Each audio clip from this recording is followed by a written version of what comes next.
பணம் கொடுக்கறது, பணம் செலுத்துறது வந்து pay. இதோட past tense paid. இதோட past participle paid. திரும்பி அதே இடத்துக்கு வர்றது return.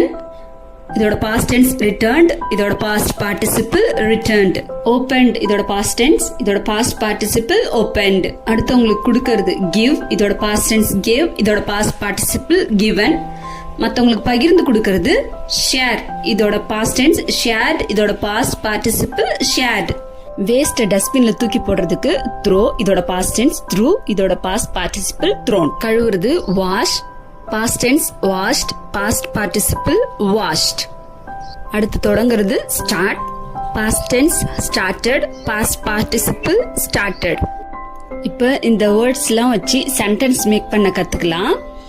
அதுக்கு நடுவுல after, then, and, after then, after that, தேனே மானே பொன்மானே அப்படின்ற மாதிரி இந்த சின்ன சின்ன வார்த்தைகளை சேர்த்துக்கணும். இதுக்கு பேரு கன்ஜெக்ஷன். ஆஃப்டர்னா பிறகு, தென்னா பின்னர், அண்டுனா மற்றும், ஆஃப்டர் தென் அப்படின்னா அதன் பின்னர், ஆஃப்டர் தட் அப்படின்னா அதன் பிறகு அப்படின்னு அர்த்தம்.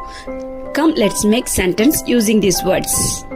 உங்களுக்கு ஈஸியா புரியணும் அப்படின்றதுக்காக சிம்பிள் பிரசன்ட்ல இந்த சென்டென்ஸ்லாம் மேக் பண்ணிருக்கேன். I want to eat something, so I ask money to my mother to buy snacks. I get money and I go to shop.